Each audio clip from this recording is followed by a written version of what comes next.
Hello दोस्तों, स्वागत है आपका अपने YouTube चैनल ग्रुपिंग हब पे। तो जैसा कि हम लोग ज्ञान बिंदु का टेस्ट देख रहे थे, जिसके अंतर्गत हम लोगों ने 4 टेस्ट कंप्लीट कर लिया था। आज जो होने वाला है वो है टेस्ट नंबर 5। तो इसके पहले अगर आप चैनल पे पहली बार विजिट किए हैं तो जो 4 टेस्ट करवा दिया गया है उसे आप देख सकते हैं। साथ ही साथ आप चैनल पे आगे बने रहने के लिए चैनल को सब्सक्राइब कर लीजिएगा, साथ ही साथ बेल आइकन को दबा लीजिएगा ताकि आपको जैसे ही वीडियो अपलोड हो आपको नोटिफिकेशन मिल जाए। बहुत लोग बोलते हैं कि वीडियो अपलोड नहीं किया जा रहा है, लेकिन वीडियो अपलोड कर दिया जाता है, साथ ही साथ आपको नोटिफिकेशन शायद ना मिले, तो इसके लिए आप नोटिफिकेशन ऑन कर लीजिएगा सब्सक्राइब करके। तो चलिए शुरुआत करते हैं फर्स्ट क्वेश्चन के साथ। फर्स्ट क्वेश्चन में बोला गया है, वर्ष 2015 में किसने 2030 के लिए धारणीय विकास के लक्ष्य को निर्धारित किए थे? वर्ष 2015 में किसने 2030 के लिए धारणीय विकास के लक्ष्य निर्धारित किए थे? बात किया गया है धारणीय विकास का, यानी कि सस्टेनेबल डेवलपमेंट गोल का। ठीक है, सस्टेनेबल डेवलपमेंट गोल का। तो यह किसके द्वारा लक्ष्य निर्धारित किया गया था? SDG goals. तो संयुक्त राष्ट्र महासभा यानी कि संयुक्त राष्ट्र साधारण सभा के द्वारा। तो ऑप्शन हो जाएगा, वो हो जाएगा बी। अगर बात किया जाए संयुक्त राष्ट्र विकास कार्यक्रम का, तो पूछा जाता है संयुक्त राष्ट्र विकास कार्यक्रम, यह UNDP United Nation Development Programme पूरा नाम है। इसका स्थापना कब हुआ था? तो वर्ष 1965 में UNDP का स्थापना किया जाता है। आपको कमेंट करके बतलाना है कौन सा सूचकांक जो है UNDP के द्वारा जारी किया जाता है। आपको कमेंट करके बतलाना है क्वेश्चन नंबर, साथ ही साथ जो भी बतलाया जाएगा उसका कमेंट का सेक्शन में आंसर आपका हम देखना चाहते हैं। तो आप कमेंट करके आप बतलाइएगा। ठीक है, UNDP कौन सा सूचकांक जारी करता है? वही अगर बात किया जाए यूनेस्को का, तो UNESCO United Nation Education UNESCO United Nation Education Scientific and Cultural Organisation पूरा नाम होता है। फुल फॉर्म भी याद रखिएगा, कभी कभी पूछ लिया जाता है। इसका स्थापना का बात किया जाए तो 1945 में यूनेस्को की स्थापना की जाती है। ठीक है, नेक्स्ट है क्वेश्चन नंबर है सेकंड, कौन सा युग्म सही सुमेलित नहीं है? स्थानीय स्वशासन का बात किया जाए तो स्थानीय स्वशासन लॉर्ड लिटन के समय में नहीं, बल्कि भारत में स्थानीय स्वशासन का जनक लॉर्ड रिपन को कहा जाता है। लॉर्ड रिपन को स्थानीय स्वशासन के लिए जाना जाता है, लॉर्ड रिपन। अगर बात किया जाए लॉर्ड रिपन, तो 1881 में लॉर्ड रिपन के समय में ही प्रथम फैक्ट्री अधिनियम आता है, साथ ही साथ सशस्त्र अधिनियम आता है। 1881 में लॉर्ड रिपन ने भारत में हो रहे पत्रकारिता को लेकर पत्रकारिता के लिए वर्नाक्युलर प्रेस एक्ट समाप्त किया जाता है, वो लॉर्ड रिपन के द्वारा ही समाप्त किया जाता है। लॉर्ड रिपन ने ही 1881 में प्रथम बार नियमित जनगणना शुरुआत किया जाता है, तथा लॉर्ड रिपन के समय में ही जो सिविल सेवा में प्रवेश परीक्षा की आयु जो थी 19 वर्ष, उसे बढ़ाकर जो कम किया गया था 19 वर्ष किया गया था लॉर्ड लिटन के द्वारा, उसे रिपन ने बढ़ा दिया था, 21 वर्ष पुनः कर दिया गया था लॉर्ड रिपन के कार्यकाल में ही। ठीक है, ये सभी कारणों से भारत का उद्धारक की संज्ञा दिया जाता है लॉर्ड रिपन को, और यह संज्ञा दी थी फ्लोरेंस नाइटिंगेल ने। नेक्स्ट है सहायक संधि का बात किया जाए तो सहायक संधि लॉर्ड वेलेस्ली ने भारत में लागू किया गया था। लॉर्ड वेलेस्ली, और नाम एक और नाम याद रखना है, फ्रांसिस गवर्नर डुप्ले का। लॉर्ड वेलेस्ली से पूर्व भारत में सहायक संधि अपनाया था, वो था फ्रांसिस डुप्ले। ठीक है, डुप्ले का नाम याद रखना है, फ्रांसिस डुप्ले। नेक्स्ट है राज्य अपहरण नीति, यानी कि राज्य हड़प नीति, इससे संबंधित है लॉर्ड डलहौजी है, राज्य हड़प नीति से संबंधित है। अस्थायी बंदोबस्त का बात किया जाए तो 1793 में एक भू राजस्व प्रथा का जो टैक्स कलेक्शन का एक प्रकार था, वो लॉर्ड कॉर्नवालिस के द्वारा अस्थायी बंदोबस्त प्रारंभ किया गया था। इसी से संबंधित है अस्थायी बंदोबस्त ही याद रखना है, वो है सूर्यास्त कानून। ठीक है, सूर्यास्त कानून जो है वो अस्थायी बंदोबस्त से ही संबंधित है। नेक्स्ट है भारत दुर्दशा और अंधेर नगरी, दोनों नाटक है किसके द्वारा लिखा गया है? भारत दुर्दशा और अंधेर नगरी, यह लिखा गया है भारतेंदु हरिश्चंद्र के द्वारा। ऑप्शन हो जाएगा सी, भारतेंदु हरिश्चंद्र ने लिखा है भारत दुर्दशा और अंधेर नगरी। नेक्स्ट है किस राज्य की सीमा चीन से जुड़ा हुआ है? चीन से टच करता है कौन? तो ये टच करता है अरुणाचल प्रदेश। ऑप्शन हो जाएगा, वो हो जाएगा डी, अरुणाचल प्रदेश। अरुणाचल प्रदेश चीन से टच कर पूछा गया है किस राज्य की सीमा चीन से जुड़ी हुई है? किस राज्य की सीमा जो है वो चीन से टच करता है, तो वो ऑप्शन के अनुसार हो जाएगा, वो हो जाएगा अरुणाचल प्रदेश। ठीक है, अरुणाचल प्रदेश। भारत और चीन के बीच सीमा रेखा याद रखना है, मैक मोहन रेखा। ठीक है, मैक मोहन रेखा भारत और चीन के बीच सीमा रेखा है, मैक मोहन रेखा। और किस एरिया से टच करता है? तो ये है अरुणाचल प्रदेश का एरिया से ही याद रखना है। अरुणाचल प्रदेश के और भारत का अरुणाचल प्रदेश और चीन। अरुणाचल प्रदेश को चीन अपना जो 5 फिंगर है वो उसका भाग मानता है, ठीक है, 5 फिंगर का पार्ट्स मानता है, पाम का पार्ट्स मानता है अरुणाचल प्रदेश को, ठीक है। अरुणाचल प्रदेश से याद रखना है, भारत का अरुणाचल प्रदेश है जहाँ पॉपुलेशन डेंसिटी जो है वो लिस्ट है, ठीक है, मात्र 17 व्यक्ति रहते हैं 1 किलोमीटर में, ठीक है, यानी कि पॉपुलेशन डेंसिटी जनसंख्या घनत्व सबसे कम कहाँ है, तो वो है अरुणाचल प्रदेश में ही। अगर बात किया जाए नागालैंड, मणिपुर, अरुणाचल प्रदेश और एक और देश राज्य याद रखिएगा मिजोरम, ठीक है, मिजोरम, अरुणाचल, नागा, मणि, मिजो, तो ये 4 राज्य हैं जो टच करते हैं किसके बाउंड्री को, तो टच करते हैं म्यांमार को, ठीक है, म्यांमार को टच करते हैं अरुणाचल, नागा, मणि और मिजो, ठीक है। सिर्फ पूछा गया था सिर्फ और सिर्फ चीन से कौन सा राज्य टच करता है, एक राज्य, एकमात्र राज्य जो चीन से टच करता है वो है अरुणाचल प्रदेश। ऑप्शन हो जाएगा डी। नेक्स्ट है कौन सी ग्रैंड स्लैम टेनिस चैंपियनशिप घास के मैदान पे खेली जाती है।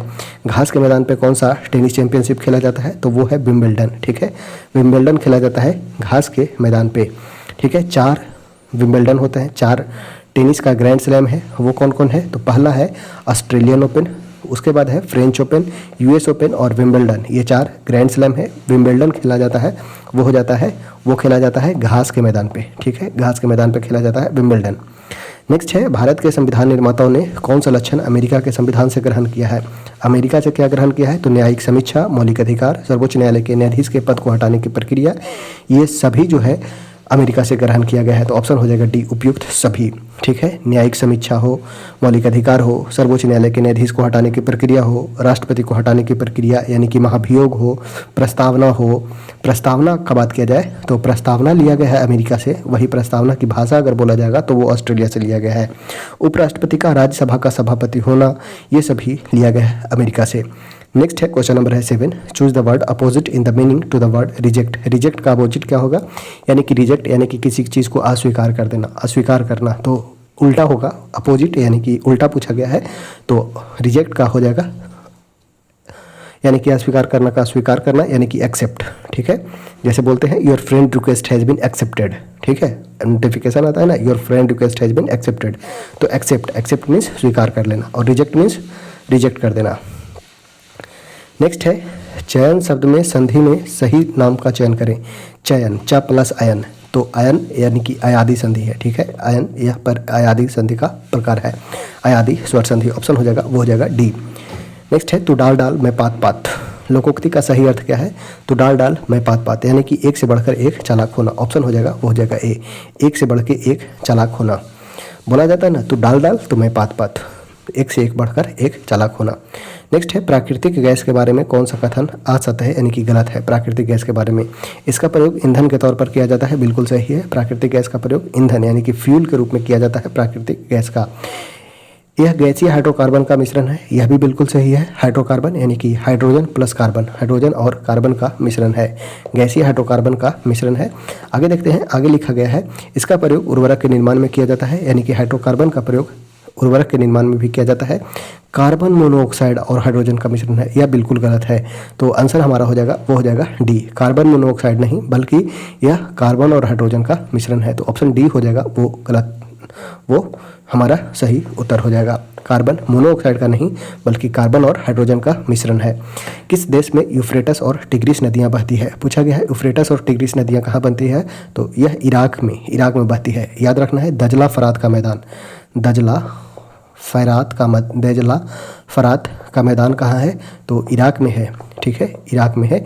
यूफ्रेटस और टिग्रिस नदियाँ के किनारे ही है दजला फरात का मैदान, इराक में। ऑप्शन हो जाएगा डी।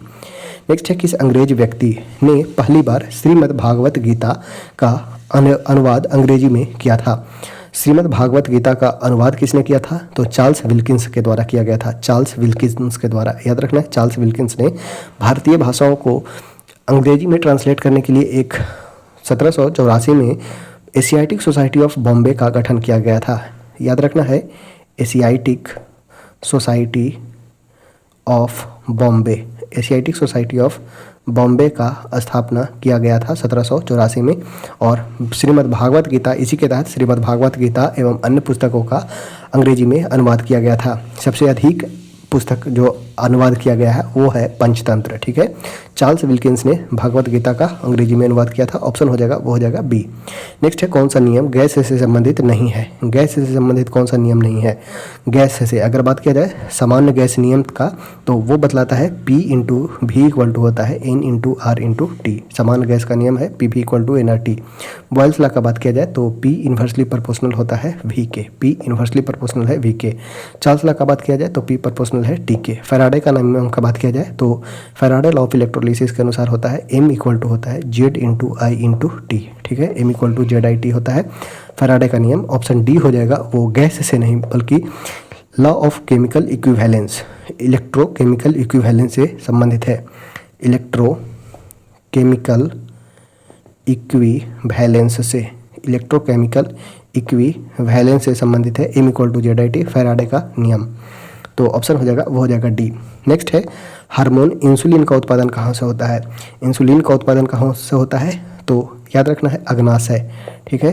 अग्नाशय जिसे मिक्स्ड ग्लैंड कहा जाता है, और इससे 3 ग्रंथि है, अल्फा सेल, बीटा सेल, और 3 सेल हैं अल्फा, बीटा और डेल्टा। अल्फा से निकलता है ग्लूकागोन, ठीक है, ग्लूकागोन। बीटा से निकलता है इंसुलिन, और डेल्टा से निकलता है सोमैटोस्टेटिन, ठीक है, सोमैटोस्टेटिन निकलता है।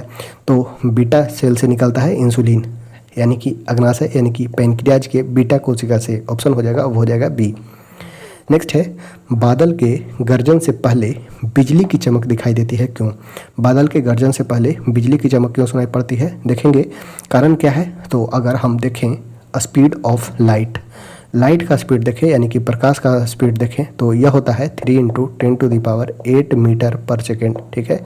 लाइट का स्पीड है 3 × 10⁸ मीटर पर सेकेंड। वही अगर बात किया जाए साउंड का स्पीड, साउंड का स्पीड है वो है 332 मीटर पर सेकेंड, ठीक है, 332 मीटर पर सेकेंड।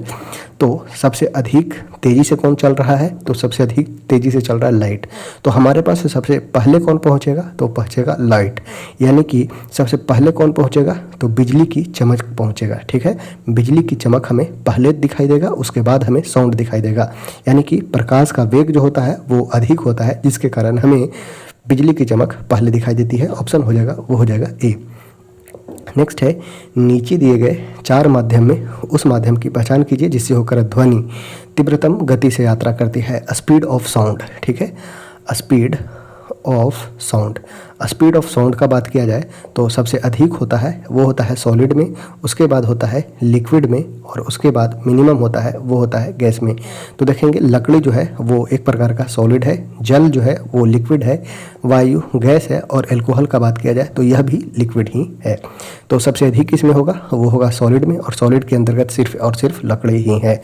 अगर लकड़ी के अलावा रहता जैसे आयरन, इस्पात, एल्युमिनियम, तो ये सभी में देखना पड़ता, ठीक है, लेकिन सिर्फ सॉलिड दिया गया है तो ये हो जाएगा लकड़ी में सबसे अधिक होगा। नेक्स्ट है, भारत के पश्चिमी समुद्र तट पर किस मानसून के द्वारा वर्षा होता है? अगर बात किया जाए भारत का तो प्रायद्वीपीय भारत के पश्चिमी भाग में पश्चिमी तट है, और पश्चिमी तट में बारिश जो होता है किसके कारण होता है? तो कारण है यह है दक्षिण पश्चिमी मानसून का। ऑप्शन हो जाएगा, वो हो जाएगा डी, दक्षिण पश्चिमी मानसून का। अरब सागर से उठने वाली मानसून, दक्षिण पश्चिमी मानसून, जो यहाँ से विषुवत रेखा के दक्षिण से उठती है मानसून, वो विषुवत रेखा पार करने के बाद फेरल के नियम के अनुसार उत्तरी पृथ्वी के उत्तरी गोलार्ध में जो दाईं तरफ मुड़ने लगता है, और भारत में पश्चिमी तट पर दक्षिण पश्चिमी मानसून बनकर भारत के पश्चिमी भाग में बारिश करवाता है। तो ये हो जाएगा ऑप्शन नंबर डी, दक्षिणी पश्चिमी मानसून के कारण ही पश्चिमी समुद्र तट पर बारिश होती है। ऑप्शन हो जाएगा, वो हो जाएगा डी। नेक्स्ट है, the antonyms are the words. Antonyms किसे कहते हैं? तो एंटोनिम्स वे शब्द हैं जो अपोजिट मीनिंग होते हैं, ठीक है। एक है एंटो, एक है साइनो, ठीक है। साइनोनिम्स होता है सिमिलर मीनिंग, और एंटोनिम्स होता है अपोजिट मीनिंग, ठीक है। एंटोनिम्स अपोजिट मीनिंग और साइनोनिम्स पूछा जाएगा तो वो हो जाएगा सिमिलर मीनिंग्स। नेक्स्ट है, कौन सी नदी अरब सागर में गिरती है? अरब सागर में गिरती है कौन सी? तो ये हो जाएगा नर्मदा और ताप्ती, ठीक है। ये अरब सागर में गिरती है, एस्चुअरी का निर्माण करती है। ऑप्शन हो जाएगा, वो हो जाएगा ए। हिंदी साहित्य का सबसे प्रसिद्ध उपन्यासकार किसे माना जाता है? तो ये है मुंशी प्रेमचंद। मुंशी प्रेमचंद। प्रमुख याद रखना है गोदान, ठीक है, गोदान, गबन, गबन, कर्म भूमि, कर्म भूमि, रंग भूमि, रंग भूमि, ये सभी जो है लिखा गया है मुंशी प्रेमचंद के द्वारा। गोदान, गबन, कर्म भूमि, रंग भूमि, ये सभी मुंशी प्रेमचंद के द्वारा लिखा गया है। नेक्स्ट है परमाणु ऊर्जा प्राप्त करने के लिए किसका प्रयोग किया जाता है? परमाणु ऊर्जा यानी कि न्यूक्लियर एनर्जी। तो हम यूज करेंगे U-235 का, यूरेनियम 235। हालांकि भारत में सबसे अधिक जो है वो थोरियम उपलब्ध है, ठीक है, थोरियम भारत में अधिक उपलब्ध है। यह भी एक प्रकार का, इसे भी हम परमाणु ऊर्जा प्राप्त कर सकते हैं। कोयला जो है सबसे अधिक भारत में जो विद्युत उत्पादन होता है सबसे अधिक, वो है कोयला से। कोयला से सबसे अधिक विद्युत उत्पादन किया जाता है, कोयला से, ठीक है। कोयला यानी कि थर्मल पावर प्लांट से, थर्मल पावर प्लांट का, थर्मल पावर प्लांट का जो प्रमुख उत्पादन का जो फ्यूल है वो है कोयला, और उसी से सबसे अधिक भारत में बिजली का उत्पादन किया जाता है, ठीक है। यूरेनियम यह एक प्रकार का परमाणु ऊर्जा का स्रोत है, और इसी से एक याद रखिएगा, एक परमाणु घटना हुआ था, सॉरी परमाणु घटना नहीं बोल सकते, मिथाइल आइसोसाइनेट गैस का लीक होना हुआ था, ठीक है, मिथाइल आइसोसाइनेट का लीक होना। यह डेट था 3 दिसंबर 1984। भोपाल गैस त्रासदी के नाम से जाना जाता है। नेक्स्ट है द्वंद्व समास का उदाहरण इनमें से कौन सा है? द्वंद्व समास का उदाहरण इनमें से कौन सा हो जाएगा? तो यह हो जाएगा यथाशक्ति, ऑप्शन हो जाएगा बी, यथाशक्ति। लोहे के गैल्वेनीकरण में कौन सा धातु का प्रयोग किया जाता है? तो जिंक का। लोहे के ऊपर यानी कि Fe, लोहे के ऊपर जिंक का परत चढ़ाना ग्लैवेनाइजेशन कहा जाता है, ठीक है। लोहे के ऊपर जिंक का परत चढ़ाना यह ग्लैवेनाइजेशन कहलाता है, ऑप्शन हो जाएगा, वो हो जाएगा सी। भारतीय संविधान की अनुसूची 6 में किन राज्यों को शामिल किया गया है? तो ATM², ठीक है, याद रखना है AT और M², ठीक है। A for Assam, T for Tripura, और M से याद रखना है मेघालय और मिजोरम है। यहाँ से कन्फ्यूजन होगा, मणिपुर, 3 राज्य हैं। M फॉर मेघालय, मेघालय और मिजोरम, मेघालय और मिजोरम। अब ध्यान देना है एक मणिपुर भी आता है, तो मणिपुर को नहीं रखा गया है अनुसूची 6 में। अनुसूची 6 में वे शामिल राज्य हैं जो ऐसे याद रखेंगे, मणिपुर के पास खुद ही मनी है यानी कि पैसा है, तो हम इसे शेड्यूल में क्यों डालेंगे, ठीक है।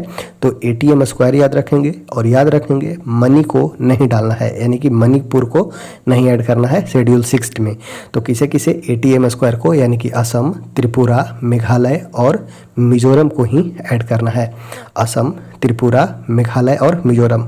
मणिपुर को क्यों नहीं ऐड करना है? याद रखेंगे कैसे? क्योंकि उसके पास मनी है यानी कि पैसा है, तो उसे हम 6 शेड्यूल में ऐड नहीं करेंगे, ठीक है।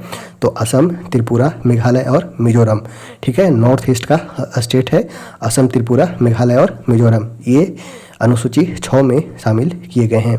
नेक्स्ट है जनसांख्यिकीय लाभांश क्या होता है? तो जनसांख्यिकीय लाभांश क्या होता है? तो 15 से 59 वर्ष के कार्यशील जनसंख्या जनसांख्यिकीय लाभांश के अंतर्गत आते हैं। 15 से 59 वर्ष की कार्यशील जनसंख्या। नेक्स्ट है 4 बौद्ध संगीतियों का आयोजन नीचे दिए गए स्थान पर हुआ था, इन्हें काल अनुक्रम में व्यवस्थित करें। अगर बात किया जाए पहला, तो राजगृह में हुआ था प्रथम, और यह हुआ था 483 BC में। 483 BC में राजगृह में हुआ था, और महाकश्यप की अध्यक्षता में अजातशत्रु के शासनकाल में राजगृह में प्रथम बौद्ध संगीति की आयोजन की गई थी। इसमें प्रमुख याद रखना है, इसमें क्या किया गया था? तो सूत पिटक और विनय पिटक का रचना किया गया था। सूत पिटक एवं विनय पिटक की रचना की गई थी प्रथम बौद्ध संगीति में। दूसरा का बात किया जाए तो यह होता है वैशाली कुंडल वन में, ठीक है। वैशाली कुंडल वन में द्वितीय बौद्ध संगीति का आयोजन 383 BC में किया जाता है वैशाली में, ठीक है। सबा कामी की अध्यक्षता में कालाशोक के शासनकाल में, और इस समय अस्थावीर और महासांघिक में विभाजन होता है। बौद्ध धर्म अस्थावीर और महासांघिक में विभाजन होता है द्वितीय बौद्ध संगीति में। वही बात किया जाए तृतीय बौद्ध संगीति, तृतीय बौद्ध संगीति होता है पाटलिपुत्र में, ठीक है। तृतीय बौद्ध संगीति होता है पाटलिपुत्र में 251 बीसी में, 251 बीसी में तृतीय बौद्ध संगीति होता है। और इस समय अभिधम्म पिटक की संकलन किया जाता है। अभिधम्म पिटक का संकलन किया जाता है किनके द्वारा? तो मोगलीपुत्र तीस के द्वारा। मोगलीपुत्र तीस ने अभिधम्म पिटक का संकलन किया पाटलिपुत्र में। तीसरा बौद्ध संगीति होता है उस समय। चौथा बौद्ध संगीति और एकमात्र बौद्ध संगीति है जो बिहार के बाहर हुआ था, कुंडलवन। और यह कहाँ है? तो यह कश्मीर में है, ठीक है, यह कश्मीर में है। तो चतुर्थ बौद्ध संगीति यह होता है कश्मीर में, कुंडलवन के कश्मीर में। एकमात्र बौद्ध संगीति जो बिहार के बाहर होता है वो है कुंडलवन, कश्मीर। तो ऑप्शन के अनुसार लगाएंगे तो पहला हो जाएगा, वो हो जाएगा 2, उसके बाद हो जाएगा 1, उसके बाद हो जाएगा 4 और लास्ट हो जाएगा 3। 21, 43, 2, 1, 4, 3 ऑप्शन हो जाएगा, वो हो जाएगा डी। तो ध्यान देंगे, प्रथम बौद्ध संगीति में सूत पिटक, विनय पिटक का संकलन किया गया। तृतीय बौद्ध पिटक में अभिधम्म पिटक का संकलन किया गया। द्वितीय बौद्ध पिटक में अस्थावीर महासांघिक का विभाजन होता है। वही चतुर्थ बौद्ध पिटक में, चतुर्थ बौद्ध संगीति में हीनयान एवं महायान में विभाजन हो जाता है, ठीक है। नेक्स्ट है, कौन सा पुरातात्विक स्थल सिंधु घाटी सभ्यता से संबंधित नहीं है? कौन सा पुरातात्विक स्थल है जो सिंधु घाटी सभ्यता से नहीं है? रोपड़ का बात किया जाए तो यह पंजाब का क्षेत्र है, रोपड़ पंजाब का क्षेत्र है। लोथल का बात किया जाए तो यह गुजरात का क्षेत्र है। कालीबंगा तो यह राजस्थान में है। और बलांथली यह एक सिंधु घाटी सभ्यता का क्षेत्र नहीं है। बलांथली कोई भी सिंधु घाटी सभ्यता का क्षेत्र नहीं है। लोथल गुजरात में है। यहाँ से हमें गोदीबाड़ा के साक्ष्य मिले हैं, मुहर मिले हैं एवं नापने के लिए पैमाने का यहाँ से साक्ष्य मिला है। कालीबंगा का बात किया जाए तो राजस्थान में है। राजस्थान में कालीबंगा राजस्थान में है। यहाँ से हमें चूड़ी के साक्ष्य मिले हैं, खेत के साक्ष्य मिले हैं। रोपड़ पंजाब में, पाकिस्तान के पंजाब में क्षेत्र में है। नेक्स्ट है, क्वेश्चन नंबर है 28। कौन सा कथन हरित क्रांति के बारे में सही नहीं है? इसका प्रारंभ 1966 ईस्वी में हुआ था। बिल्कुल सही है। 1966 में नॉर्मन बोरलॉग की अध्यक्षता में विश्व में हरित क्रांति होती है। नॉर्मन बोरलॉग वही भारत में MS स्वामीनाथन की अध्यक्षता में होता है। इसका प्रारंभिक अधिक उपज देने वाले बीजों के उपयोग से होता है। बिल्कुल सही है। प्रारंभ में इसका लाभ पंजाब, हरियाणा और पश्चिमी उत्तर प्रदेश को हुआ था। बिल्कुल सही है। यह केवल चावल के उत्पादन में सफल हुआ नहीं, चावल नहीं बल्कि यह गेहूं के उत्पादन में सफल हुआ था। मेनली मैक्सिको गेहूं, ठीक है, गेहूं भी याद रखना है, मैक्सिकन गेहूं, ठीक है, मैक्सिकन गेहूं में ये सफल हुआ था। तो ऑप्शन डी जो हो जाएगा वो सही नहीं है। नेक्स्ट है, निम्नलिखित में कौन सा कथन राज्य के नीति सिद्धांत के विषय में सही नहीं है? राज्य के नीति निर्देशक तत्व, बात किया जाए राज्य के नीति निर्देशक तत्व का, तो यह भाग 4 में DPSP के रूप में अनुच्छेद 36 से 51 तक इसका वर्णन किया गया है। बोला गया है, यदि कोई राज्य के नीति निर्देशक सिद्धांत को लागू नहीं करता है तो उसके विरुद्ध न्यायालय में मामला दायर किया जा सकता है। यह बिल्कुल गलत है। अनुच्छेद 37 कहता है, राज्य अपनी इच्छा के अनुसार एवं पर्याप्त संसाधन के आधार पर ही नीति निर्देशक सिद्धांत को लागू कर सकता है। गांधीवाद भी राजनीतिक के निर्देशक सिद्धांत का एक तत्व है। यह भी बिल्कुल सही है। नीति निर्देशक तत्व आयरलैंड से लिया गया है। यह भी सही है। यह सिद्धांत राज्य के लिए बाध्यकारी नहीं है। नीति निर्देशक सिद्धांत है, राज्य के लिए बाध्यकारी नहीं है। तो BCD सही है। हमें पूछा गया था कौन सा सही नहीं है, तो ऑप्शन हो जाएगा, वो हो जाएगा एप्पल, ठीक है। दायर किया जा सकता है, विरुद्ध न्यायालय में दायर नहीं किया जा सकता है, ठीक है। तो ए जो हो जाएगा वो हमारा सही उत्तर हो जाएगा। नेक्स्ट है, कौन सा कथन भारतीय संविधान की प्रस्तावना के संबंध में सही नहीं है? प्रस्तावना के बारे में पूछा गया है। यह न्यायविद नहीं है। बिल्कुल यह न्यायविद नहीं है। प्रस्तावना न ही व्यवस्थापिका की शक्ति का स्रोत है और न ही उसकी शक्तियों का निषेध करता है। प्रस्तावना संविधान का भाग है। प्रस्तावना में अभी तक सिर्फ 2 बार संशोधन किया गया है। 2 बार नहीं बल्कि 1 बार ही संशोधन किया गया है। 1 बार ही संशोधन किया गया है। 42वां संविधान संशोधन 1976 के तहत 3 शब्द जोड़े गए थे, धर्मनिरपेक्ष और अखंडता।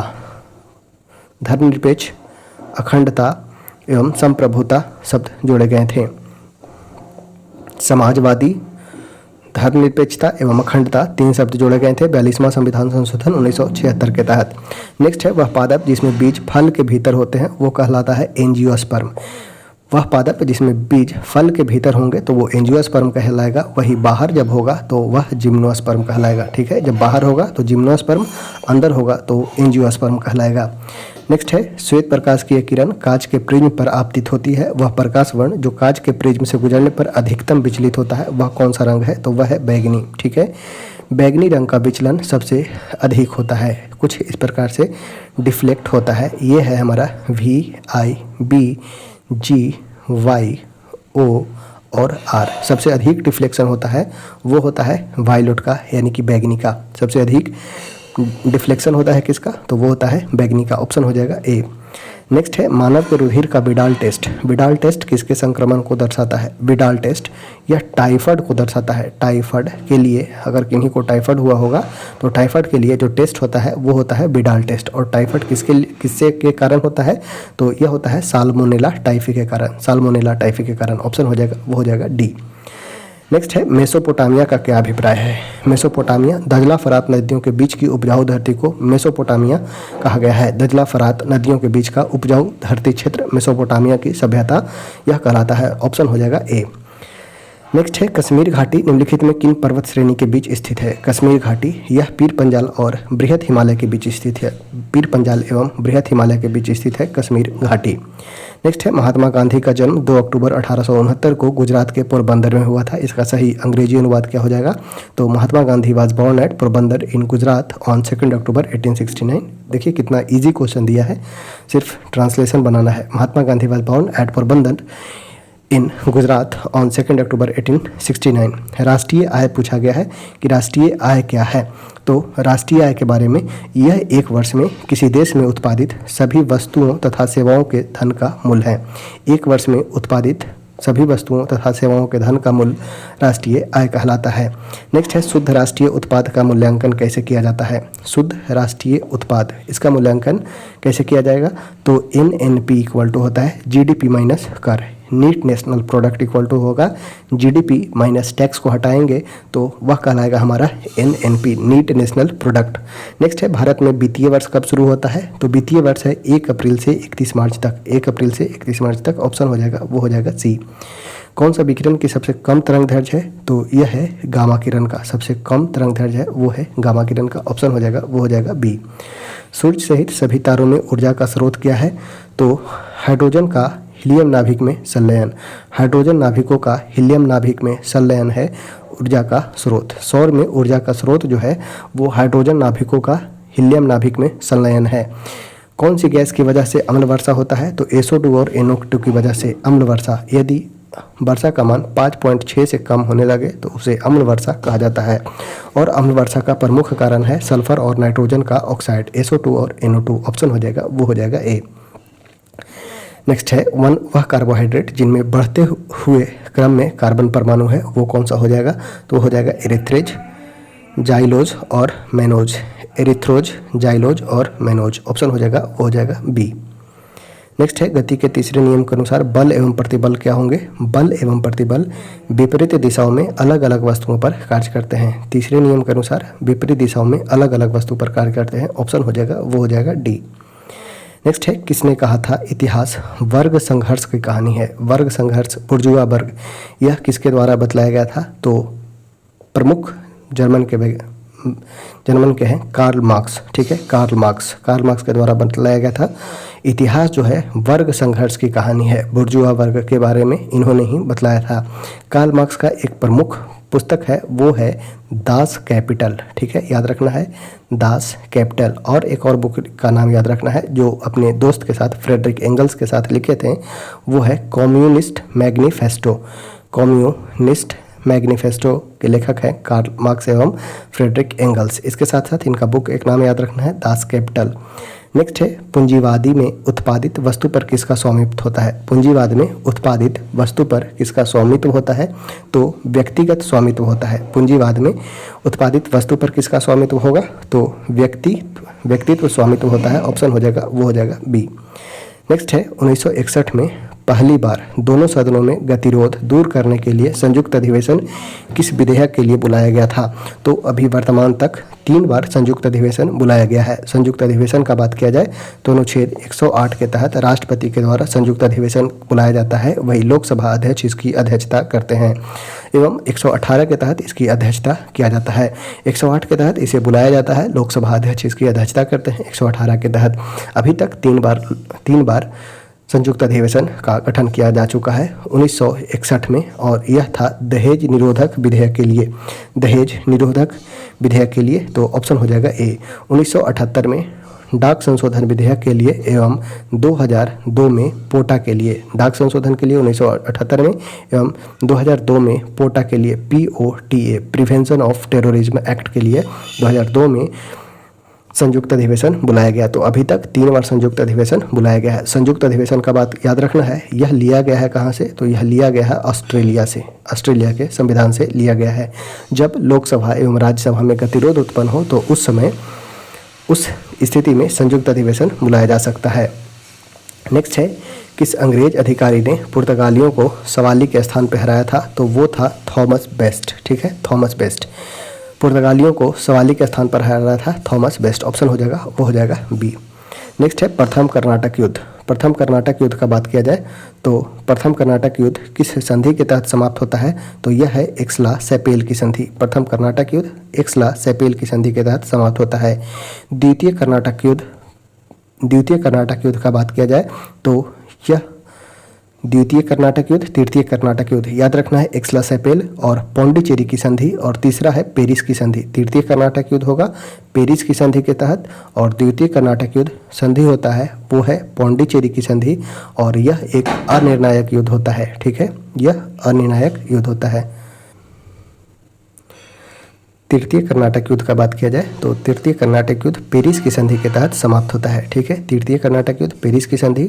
द्वितीय कर्नाटक युद्ध है पौंडीचेरी की संधि के तहत, द्वितीय कर्नाटक युद्ध है अनिर्णायक होता है। तृतीय है पेरिस की संधि के तहत समाप्त होता है। प्रथम मैसूर युद्ध में ब्रिटिश की हार होती है। प्रथम मैसूर युद्ध में ब्रिटिश का हार होगा, तो ऑप्शन हो जाएगा, वो हो जाएगा सी, 4, 1, 3 और 2। ठीक है, नेक्स्ट देखते हैं, कौन सी युद्ध था जिसने भारत में ब्रिटिश प्रभुत्व को प्रारंभ किया था? ब्रिटिश प्रभुत्व को प्रारंभ किया था वो कौन सा युद्ध था? वो था प्लासी का युद्ध। प्लासी का युद्ध यह कब होता है? तो 1757 को सिराजुद्दौला एवं रॉबर्ट क्लाइव के बीच, जिसमें ब्रिटेन के यानी कि अंग्रेज का रॉबर्ट क्लाइव का जीत हो जाता है। इसमें प्लासी के युद्ध में सिराजुद्दौला का सेनापति के धोखा के कारण सिराजुद्दौला हार जाता है। कहा जाता है इसे सिराजुद्दौला को बंगाल के अमीरों के हाथों बेच दिया गया था। वही प्रारंभ होता है, ब्रिटिश प्रभुत्व स्थापित हो जाता है कौन से युद्ध के तहत? तो बक्सर के युद्ध के लड़ाई के फलस्वरूप ब्रिटिश प्रभुत्व स्थापित हो पाता है। नेक्स्ट है, निम्नलिखित भारतीय शासक में कौन था जिसने विदेश में आधुनिक पद्धति से दूतावास स्थापित किए थे? तो वो था टीपू सुल्तान। भारतीय शासक में कौन था जिसने विदेश में आधुनिक पद्धति से दूतावास स्थापित किए थे? वह था टीपू सुल्तान। ऑप्शन हो जाएगा, वो हो जाएगा डी। नेक्स्ट है, किस गवर्नर जनरल पर महाभियोग का मुकदमा चलाया गया था? तो महाभियोग का मुकदमा किस पर चलाया गया था? तो प्रथम गवर्नर जनरल, बंगाल के प्रथम गवर्नर जनरल वारेन हेस्टिंग्स पर चलाया गया था। नेक्स्ट है, निम्नलिखित में कौन ब्रिटिश शासन के दौरान भारत में रैयतवाड़ी बंदोबस्त के प्रारंभ किए जाने से संबंधित है? रैयतवाड़ी से संबंधित है टॉमस मुनरो एवं अलेक्जेंडर रीड। लॉर्ड कॉर्नवालिस का बात किया जाए तो लॉर्ड कॉर्नवालिस ने अस्थायी बंदोबस्त प्रारंभ किया था। अस्थायी बंदोबस्त के लिए जाने जाते हैं लॉर्ड कॉर्नवालिस। वही रैयतवाड़ी, रैयत मीन्स होता है किसान, रैयतवाड़ी बंदोबस्त से संबंधित है टॉमस मुनरो एवं अलेक्जेंडर रीड। तो ऑप्शन हो जाएगा 3, 4 यानी कि से संबंधित था या थे, यानी कि 3, 2 और 3 ऑप्शन हो जाएगा सी, केवल 2 और 3। नेक्स्ट है, निम्नलिखित में किसने 1857 में अंग्रेजों से संघर्ष किया था? 1857 में संघर्ष इसमें किन्होंने किया था? तो वे थे सआदत खां। ठीक है, सआदत खां। चंद्रशेखर आज़ाद 1900 अल्फ्रेड पार्क में इनकी मृत्यु होती है। रामप्रसाद बिस्मिल, इनका नाम आता है ट्रेन लूटने के संबंध में। नेक्स्ट है, सूची 1 को 2 से सुमिलित करना है। समाचार दर्पण, समाचार दर्पण किनका था? तो केसरी का बात किया जाए तो यह था बाल गंगाधर तिलक का, यानी कि सी का हो जाएगा 2। केसरी का है बाल गंगाधर तिलक। यंग इंडिया का है महात्मा गांधी, यंग इंडिया का महात्मा गांधी। समाचार दर्पण का हो जाएगा जीसी मॉर्सन। मिरातुल अखबार का हो जाएगा राजा राम मोहन राय। ऑप्शन हो जाएगा डी। 4 1 2 3 ऑप्शन हो जाएगा, ये हो जाएगा डी। योग महोत्सव 2025 का आयोजन कौन सा शहर करेगा? योग महोत्सव 2025 का आयोजन कौन सा शहर करेगा? तो यह होगा नासिक महाराष्ट्र में। ठीक है, नासिक महाराष्ट्र में ऑप्शन हो जाएगा, वो हो जाएगा सी।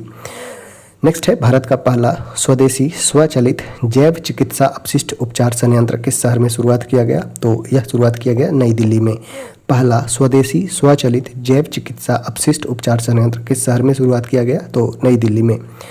नेक्स्ट है आर्टिफिशियल इंटेलिजेंस एक्शन समिट 2025 की मेजबानी कौन सा देश करेगा? तो यह कर रहा है France. Artificial intelligence action summit 2025 का मेजबान कौन सा देश है? तो वह है फ्रांस। नेक्स्ट है जल स्थिरता सम्मेलन 2025 किस शहर में आयोजित किया गया? जल स्थिरता सम्मेलन 2025 यह कहाँ आयोजित किया गया? तो यह नई दिल्ली में आयोजन किया गया। जल स्थिरता सम्मेलन 2025 नई दिल्ली में आयोजन किया गया। नेक्स्ट है 59वां ज्ञानपीठ पुरस्कार। 59वां ज्ञानपीठ पुरस्कार विजेता है विनोद कुमार शुक्ला। ये किस राज्य से हैं? तो इनका संबंध है छत्तीसगढ़ से। 59वां ज्ञानपीठ पुरस्कार के विजेता हैं विनोद कुमार शुक्ला, इनका संबंध है छत्तीसगढ़ राज्य से। नेक्स्ट है किस देश ने बहुराष्ट्रीय सैन्य अभ्यास खान क्वेस्ट की मेजबानी किया है? तो खान क्वेस्ट भारत और मंगोलिया के बीच होता है और मंगोलिया ने इसकी मेजबानी किया है।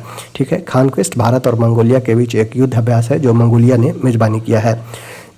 नेक्स्ट है प्रधानमंत्री रोजगार सृजन कार्यक्रम किस मंत्रालय द्वारा प्रबंधित एक क्रेडिट लिंक्ड सब्सिडी योजना है? प्रधानमंत्री रोजगार सृजन कार्यक्रम यह किस मंत्रालय द्वारा प्रबंधित एक क्रेडिट लिंक्ड सब्सिडी योजना है? तो सूक्ष्म लघु एवं मध्यम मंत्रालय के द्वारा, सूक्ष्म लघु एवं मध्यम उद्यम मंत्रालय के द्वारा। ऑप्शन हो जाएगा, वो हो जाएगा बी। नेक्स्ट है भारत का कौन सा जिला अपनी संपूर्ण बिजली मांग को सौर ऊर्जा से पूरा करने वाला पहला जिला बना है? तो वह है दीव। ठीक है, वह है दीव। नेक्स्ट है क्वेश्चन नंबर है 64। कौन सा रोग विषाणु जनित है? इनमें से कौन सा रोग है जो विषाणु के कारण फैलता है? तो वो है एड्स। एड्स होता है विषाणु के कारण। ग्रीन हाउस प्रभाव इनमें से किससे संबंधित है? तो ग्रीन हाउस प्रभाव यानी कि पृथ्वी के तापमान का बढ़ना, यानी कि ग्लोबल वार्मिंग से संबंधित है ग्रीन हाउस प्रभाव। ठीक है, ऑप्शन हो जाएगा, वो हो जाएगा डी। सामान्य नेत्र रेटिना पर बनने वाला प्रतिबिंब कैसा होता है? नेत्र के रेटिना पर बनने वाला प्रतिबिंब वास्तविक एवं उल्टा होता है, वास्तविक और उल्टा होता है। नेक्स्ट है पसीने में सामान्यतः उपस्थित खनिज लवण कौन सा है? तो यह है सोडियम क्लोराइड NaCl। देखते हैं उजला उजला हो जाता है NaCl के उपस्थिति के कारण ही सोडियम क्लोराइड होता है पसीना में। ठीक है, ऑप्शन हो जाएगा, वो हो जाएगा सी। नेक्स्ट है आईसी का पूर्ण रूप क्या है? इंटीग्रेटेड सर्किट है। आईसी इंटीग्रेटेड सर्किट है। ऑप्शन हो जाएगा, वो हो जाएगा ए। भारत के राष्ट्रपति को किस अनुच्छेद के तहत मौलिक अधिकार के प्रवर्तन के निलंबन का अधिकार है? तो यह है अनुच्छेद 359 के तहत, अनुच्छेद 359 के तहत। ऑप्शन हो जाएगा, वो हो जाएगा बी। नेक्स्ट है he is good in both studies end game. He is good in both in studies end game, यानी कि वो दोनों में, पढ़ाई और खेल दोनों में अच्छा है। ऑप्शन हो जाएगा डी, पढ़ाई और खेल दोनों में अच्छा है। कपास के रेशे का उपयोग कर कपड़ा बनाने की आर्थिक गतिविधि किस क्षेत्र के अंतर्गत आएगा? तो यह होगा द्वितीयक क्षेत्र के अंतर्गत। ठीक है, कपास के रेशे का उपयोग कर कपड़ा बनाना यह होगा द्वितीयक क्षेत्र के अंतर्गत। 1919 से 22 के दौरान दरभंगा राज्य में किसान आंदोलन का नेता कौन थे? तो ये थे स्वामी विद्यानंद। स्वामी विद्यानंद के नेतृत्व में दरभंगा में किसान आंदोलन का नेतृत्व किया जा रहा था। कौन सा संत ईश्वर के निर्गुण एवं संपूर्ण स्कंध में अध्ययन रहते थे? तो ये थे कबीरदास। कबीरदास, ऑप्शन हो जाएगा, वो हो जाएगा बी। कौन सा संत ईश्वर के निर्गुण एवं संपूर्ण स्कंध में अध्ययन रहते थे? तो वे थे कबीरदास।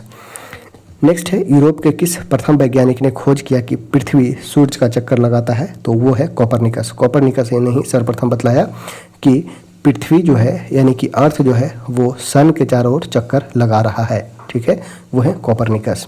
नेक्स्ट है आरक्षित नगद निधि अनुपात को समझा जा सकता है कैश रिजर्व रेशियो।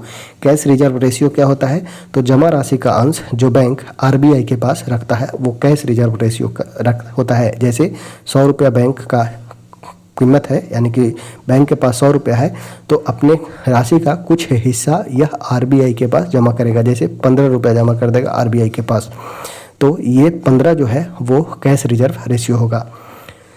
नेक्स्ट है पटना उच्च न्यायालय बिहार प्रांत का उच्च न्यायालय स्थापित किया गया कब? तो डेट याद रखना है 3 फरवरी 1916 को। पटना उच्च न्यायालय बिहार प्रांत का उच्च न्यायालय कब स्थापित किया गया? तो 3 फरवरी 1916 को। कौन सा दिन किसी विख्यात भारतीय के जन्म दिवस का समकालिक नहीं है? बाल दिवस। बाल दिवस ये जवाहरलाल नेहरू के लिए मनाया जाता है। गांधी जयंती है। शिक्षक दिवस, राष्ट्रीय विज्ञान दिवस, यह किन्हीं का जन्म दिवस नहीं है, बल्कि राष्ट्रीय विज्ञान दिवस 28 फरवरी को मनाया जाता है। और इस दिन सीवी रमन ने रमन इफेक्ट का खोज किया था। ठीक है, रमन इफेक्ट का खोज किया गया था राष्ट्रीय विज्ञान दिवस 28 फरवरी के दिन। ठीक है, इसलिए न कि यह किन्हीं का बर्थ डेट है। तो ऑप्शन हो जाएगा, वो हो जाएगा सी। नेक्स्ट देखते हैं आगे, राष्ट्रीय आय का आकलन किस विधि द्वारा किया जाता है? राष्ट्रीय आय का आकलन व्यय विधि, आय विधि, उत्पाद विधि। तो ऑप्शन हो जाएगा डी, इनमें से सभी विधि के द्वारा राष्ट्रीय आय का आकलन किया जा सकता है। भारत सरकार ने किस वर्ष में 14 बैंकों का राष्ट्रीयकरण किया? तो आरबीआई, देखिए आरबीआई का स्थापना होता है 1934 के यंग हिल्टन आयोग के सिफारिश पर।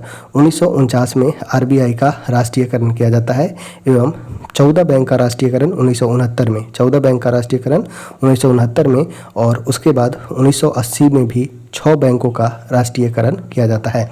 पूछा गया है 14 बैंक का राष्ट्रीयकरण कब किया गया? तो यह किया गया था 1969 में। ऑप्शन हो जाएगा, वो हो जाएगा सी। नेक्स्ट है गणनावाचक उपयोगिता दृष्टिकोण के अंतर्गत कौन सा मान्यता नहीं होता है? गणनावाचक उपयोगिता दृष्टिकोण के अंतर्गत कौन सा मान्यता नहीं होता है? तो उपभोक्ता की अविवेकशीलता, उपभोक्ता की अविवेकशीलता। नेक्स्ट है भारत के संविधान में चुनाव प्रणाली का प्रावधान किस अनुच्छेद में किया गया है?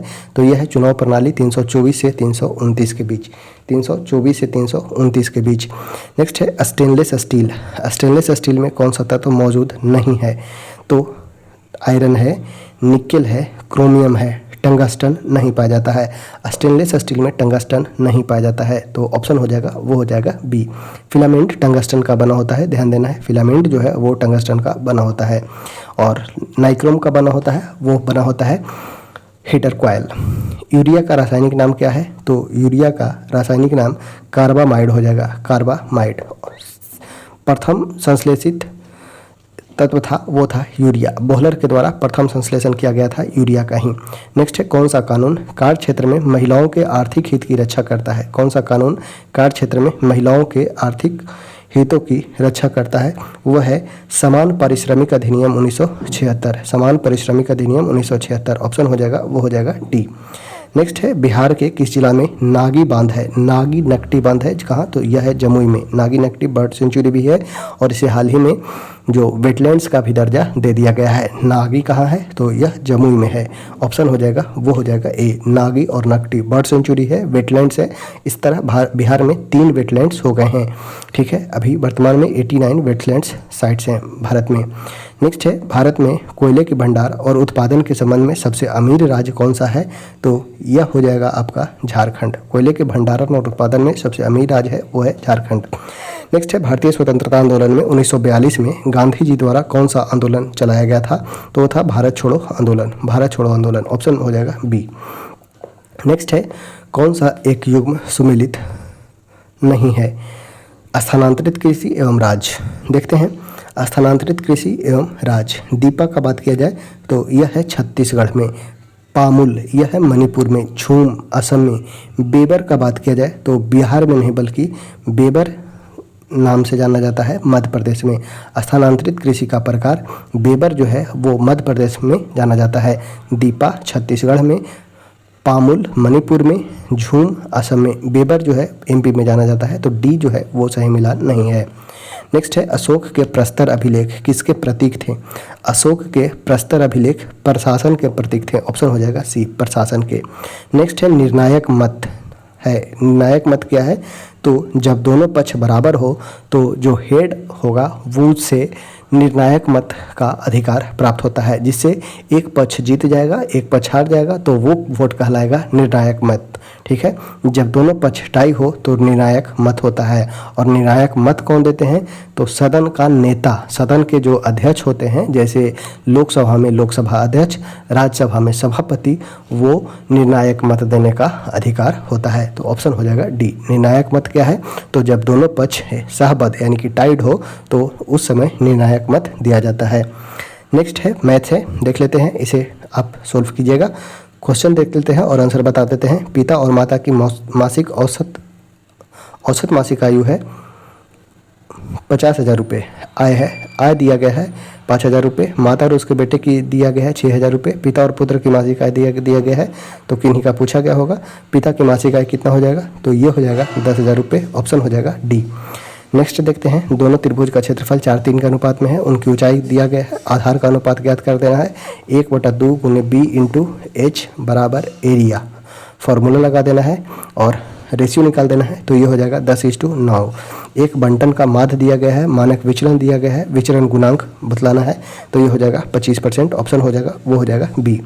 किसी वस्तु के मूल्य में 8% की वृद्धि कर दी गई, बाद में नए मूल्य में पुनः 8% की कमी कर दी गई।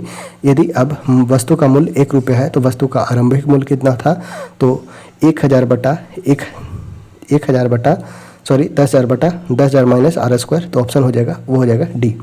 रामू और सोमू की मासिक आय का अनुपात दिया गया है 6:5 के रूप में कमाता है।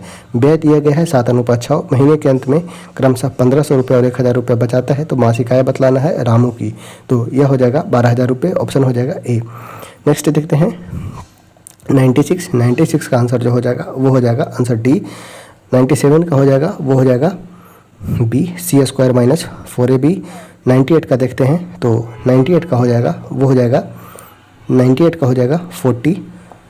अनुपात पूछा गया है x का वैल्यू, तो ये हो जाएगा 40। x + 1/x का वैल्यू दिया गया है, तो इसमें से जो आंसर हो जाएगा वो हो जाएगा 2/3। 100 और लास्ट जो है वो उसका आंसर हो जाएगा वो हो जाएगा 72।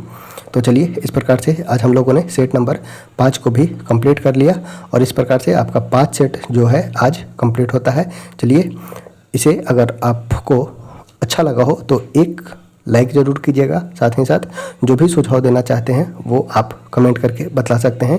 साथ ही साथ जिनका भी एग्ज़ाम होगा उन तक, जो लोग एग्ज़ाम देने वाले हैं उन तक ये वीडियो ज़रूर पहुंचाने का प्रयास कीजिएगा। चलिए, इसी के साथ इस वीडियो को यहीं पे समाप्त करते हैं। धन्यवाद।